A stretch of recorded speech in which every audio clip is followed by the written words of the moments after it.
The ActionTrac powered running boards are a clever, high quality, and inherently practical setup for your 2020 and newer JT Gladiator. These combine some of the best qualities of a rock slider, a running board, and a power sidestep into one really slick package that's going to make wheeling, overlanding, or even daily driving easier and much more enjoyable for you. Now, we see a lot of sidesteps and running boards come through the doors around here, but these immediately caught my attention because they are so unique. Not only do they look good, but they perform multiple functions without any real compromise.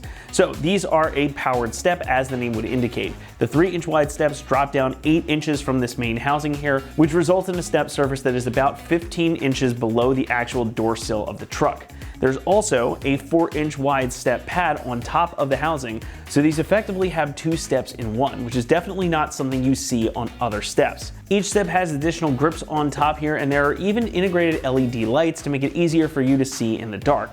All of this means that you can access the cabin, the roof, or even the bed space of your JT with ease, no matter what time of day or what the conditions are. The power steps deploy nearly instantly when you open the doors, and there's also a built-in control module that's going to detect obstacles and pinch hazards so the steps don't get damaged. That means if there's anything in the way of these opening or closing, they're going to stop before it causes a problem. Each step is rated for up to 650 pounds each, and the housings are contoured on the bottom, which you can hopefully see a little bit here.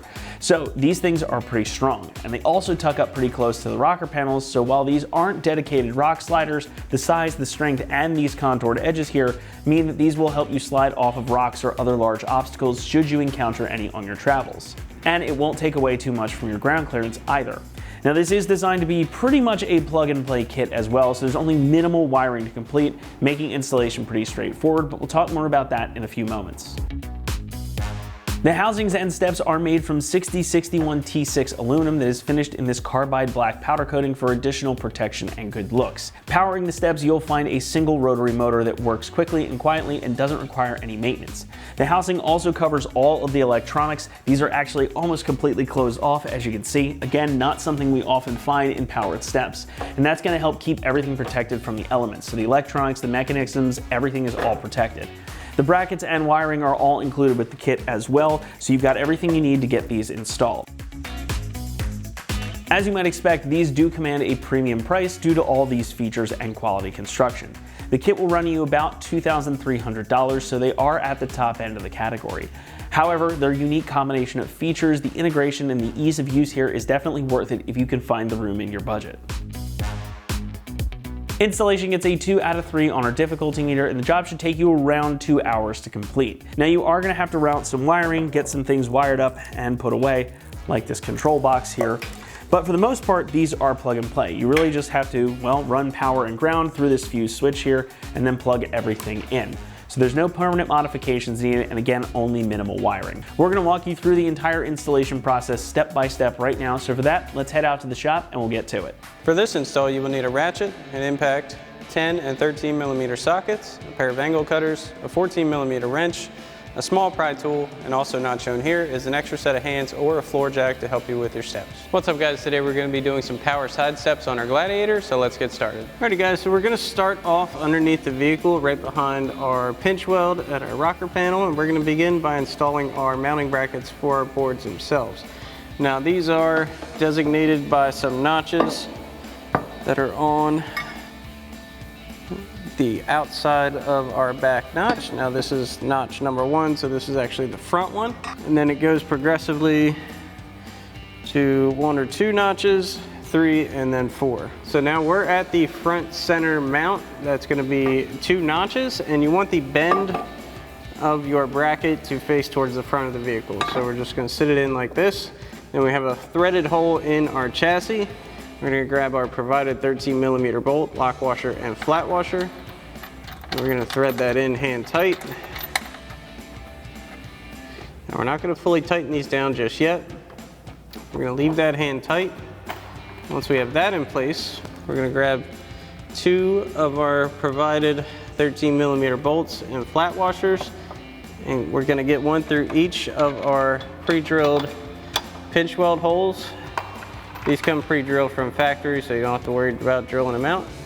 And on the back side of those, we'll add a flat washer and a flange nut. Again, we're just going to get these hand tight.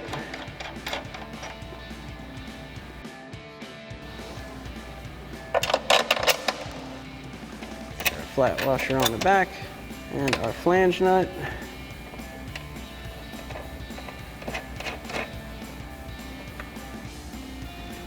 And once you have your first bracket on, you can do the same thing for the rest of your brackets.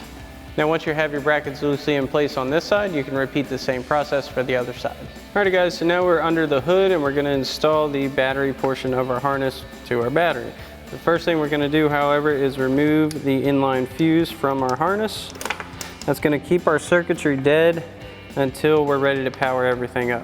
So once we've got our fuse out of our harness, we're going to come to our positive terminal first and remove the 10mm nut. You have 3 nuts along the positive terminal. You want to take that 10mm one off.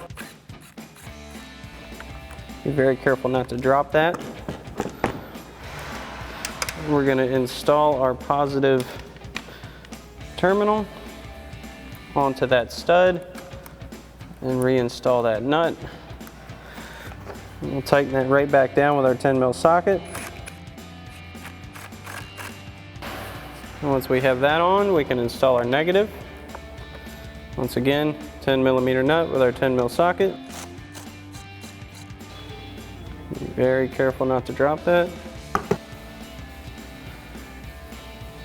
We'll install that. Put that nut right back on. We'll tighten that back down. Now we're going to bring our harness over to the driver's side because we need to pass the other side of our harness through our firewall and into our cab. So if you come right down here beside your brake booster, there is an opening. It may or may not have a grommet in it. Ours does not. We're going to send our harness through that and into our cab.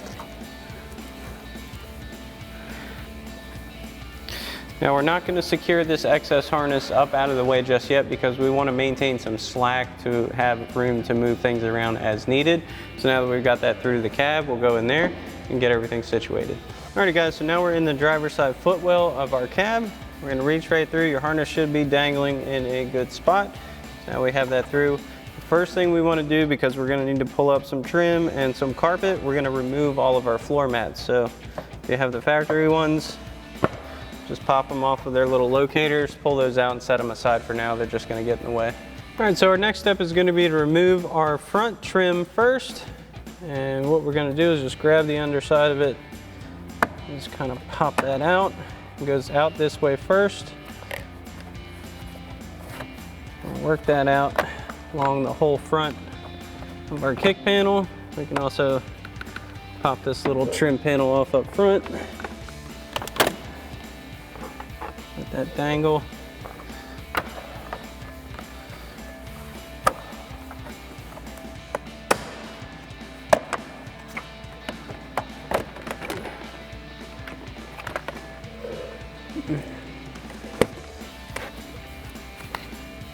Now this we're just gonna kind of put up like so to access our front carpet.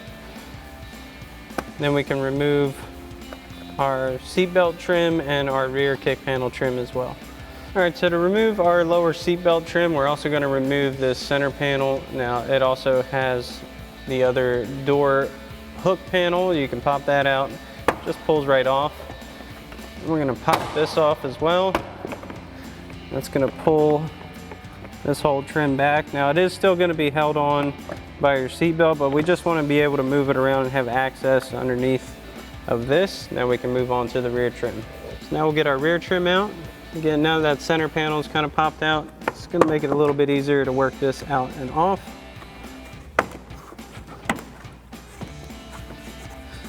Now this does connect to this upper rear panel. So you want to work that whole thing off so we can separate these two. Make it a lot easier to work with. Pop this out, and that kind of just allows you to get this whole thing up and out of the way. Now we have access to our floor and our carpet. All right, so now that we have our trim off, we've got our harness in our hand. Now the forward part of this harness is going to be our switch and power connections. We're just going to lay this in our driver's side footwell for now. And then for the rest of our harness, we're going to feed that through to the back seat. I'm just going to run all that through. Everything to the rear section of the vehicle.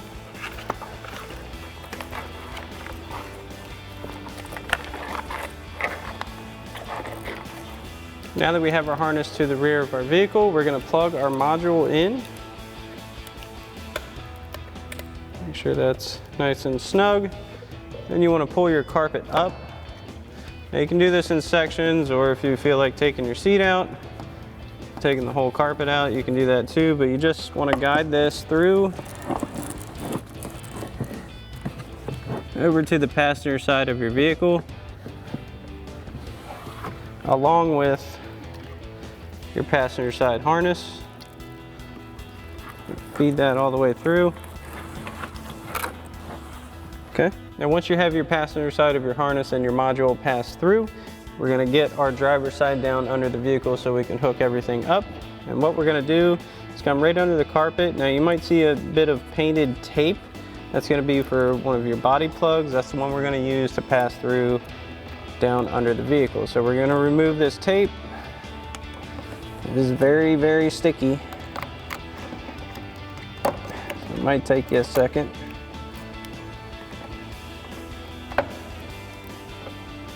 As long as you get enough off to access this plug, that's just fine. Now we're gonna need to remove this plug, and it is glued down. So we've got a small pry tool. I'm gonna work this up and out of its seat.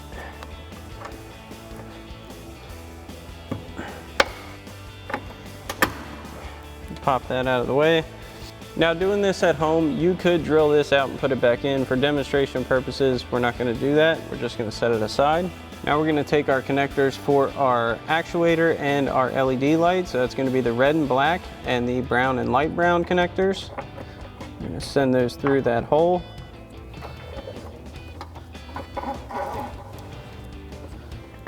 One at a time does work best for this. Get both of those through. Now we can plug in our door sensors. So for our rear door on our driver's side, we've got a purple and orange wire. So we're gonna plug in our sensor to that. And we can take this, tuck it behind our trim that we popped loose earlier. Just be careful of your fingers. Let's get a little pinchy. We're gonna run this up. You can tuck your excess down. We just want to get this in position now.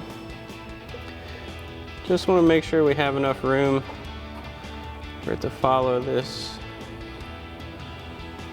Go up onto here. It's going to go below your door latch. Okay, now we're going to install our sensor on our latch side with our provided adhesive backing. So we'll get that on. Peel that other side cover off. Now this is very sticky, just be careful with it. Now before we fully tuck it, we're just going to get it in place. It's much easier to do it this way. You want this to go right under this latch lock, like so. Then you can tuck your excess harness away. Now it does have this little weather strip in case you need to run it outside of your trim. But for the rear door, it's pretty much gonna all go behind this trim. All right. Now we'll take our front door sensor wire and send that back up to our front area of our vehicle. We'll go up there and get that mounted. Now you wanna make sure your connector is routed behind your seat belt. It's gonna make life a lot easier. We'll grab another one of our sensors and plug that in. We'll tuck that back into our trim area. And once again, grab our adhesive backing. All right, so now we can start hooking up our power and switch connections. So we've got our provided 3-prong switch and our bracket. We'll mount that in first. It's just gonna slide into place. It's a little bit of a tight fit, but that's what we want.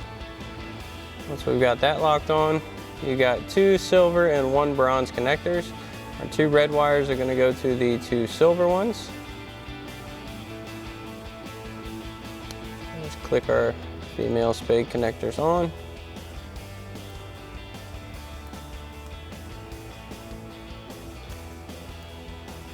And then our ground wire is going to go to our bronze connector. All right, now that we've got that hooked up, we're going to grab that portion of harness we sent through our cab earlier, grab our power and ground from our main harness, and we're just going to match up our bullet connectors. Now our red is going to go to red. Just plug in like so, and our ground is going to go here.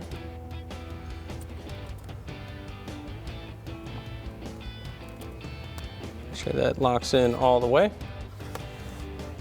Then off of this as well, we've got our ground wire, which we're going to need to bolt onto a proper ground location down in our footwell. So we'll find that and then we'll get that on.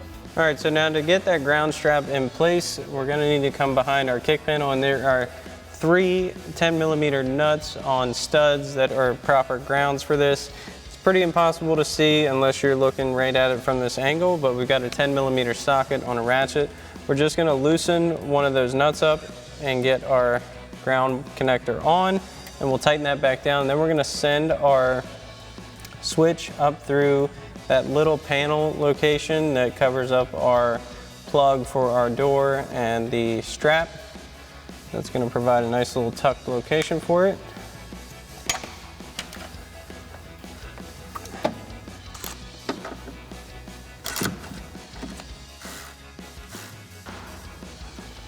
We got that loosened up. Get our ground strap on.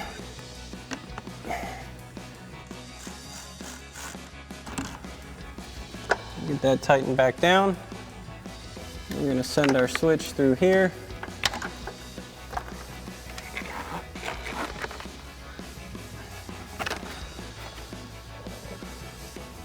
That's going to provide easy mounting and a nice tucked area when we reinstall our panel.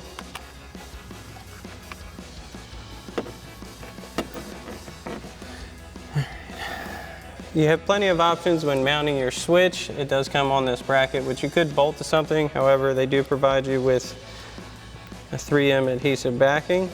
So what we're going to do for demonstration purposes, we're just going to use this. We're going to stick this on the back side of that bracket and stick that at an easy location on our dash. Again, this is just for demonstration. Feel free to mount this wherever you'd like. Kind of tuck it, make it your own, do whatever you feel.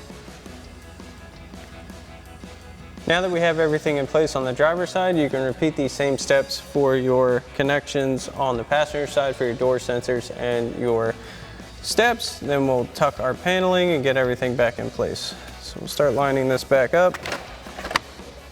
Tuck our carpet back down. Now you want to start with this center panel. This is also connected to your rear panel.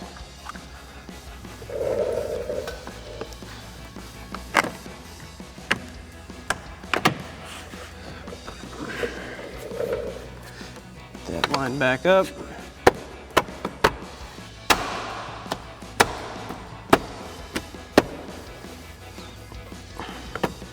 I'll reinstall our little trim panel for our cover. Now we'll get our floor mat back in place.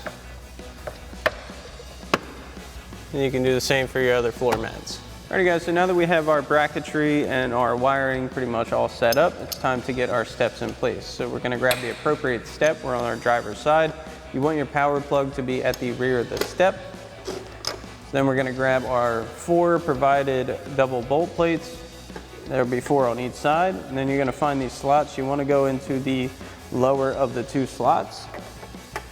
Slide these in.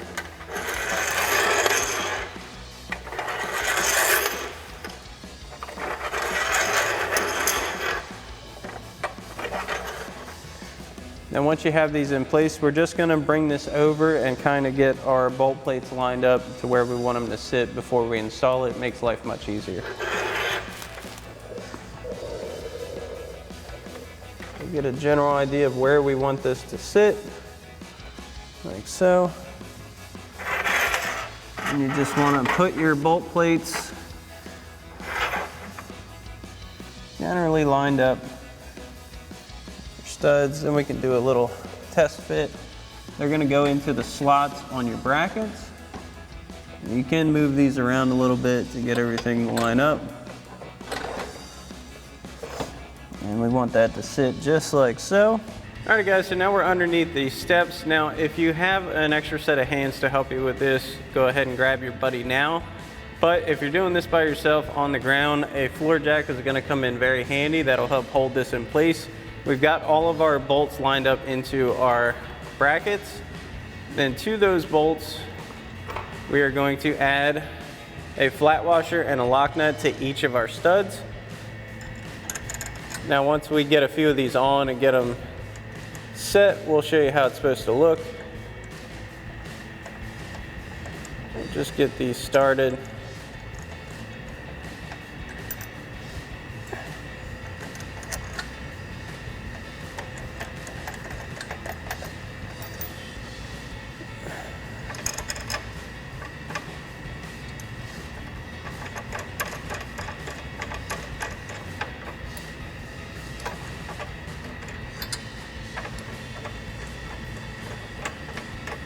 Okay, we've got this side in. We'll go to the other side and show you how that's supposed to look. Alright guys, so now we're gonna get the other hardware on our brackets. Now one thing I wanna point out is you wanna make sure that top slot that's on the back of your side steps hooks onto the top of your bracket. It's very simple to do even in this position. You just kind of turn it and just hook it over and let it sit into that slot. Once you have all those in there, you can even do it with the hardware loosely in place. It's got some wiggle room to it. We'll get our flat washer.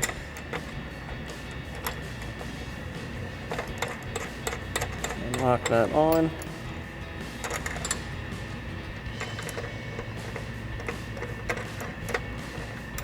And we'll get this one in as well. Now we're going to tighten down our lock nuts with our 13mm socket on our impact.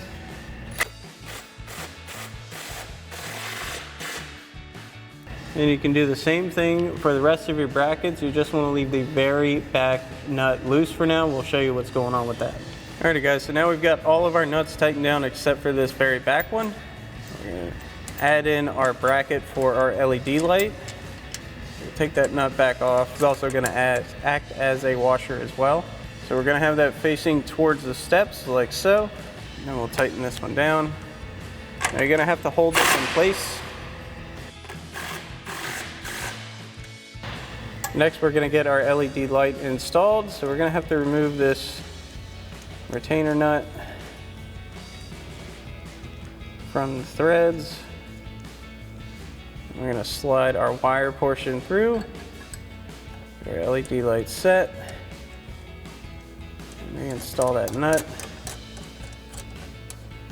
And we'll get this hand tight for the time being. That way that's not going to go anywhere. Now we're going to tighten up the rest of our bracketry. So we'll take our 13mm socket and we're going to tighten down this upper bolt first.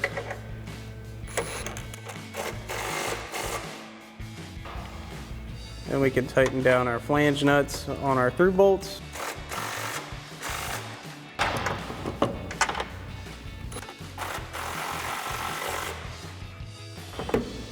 And you can do the same thing for the rest of your brackets. Now we can plug in our LED light and our motor for our steps. So the brown and light brown wire on the driver's side is going to go into our LED light connector. We'll lock that in. And our red and black is going to be our power for our steps. Make sure that's secure. Then we're going to come in with some zip ties and secure this up out of the way in just a moment. Alright guys, so once you got your bracketry all bolted down, we're going to come back and secure our excess wiring. Now your kit does come with a few zip ties. And right in the back here, at least on the driver's side, we have a nice existing harness to zip tie to so we can keep everything up and out of the way. So we get this up, that's secure. We'll cut off our excess of our zip tie with our angle cutters. So we've got that secured, and you can do the same thing on the passenger side. Now we'll come to our switch. Now you want to make sure you have your doors open when you turn your switch on, because these do default to the open position, so you want to sync all your doors properly. So make sure you have all of them open. Turn your switch on. Your steps will open, your light will come on. Then you can close all your doors, make sure they retract as intended. And when you close both doors on each side, steps will retract.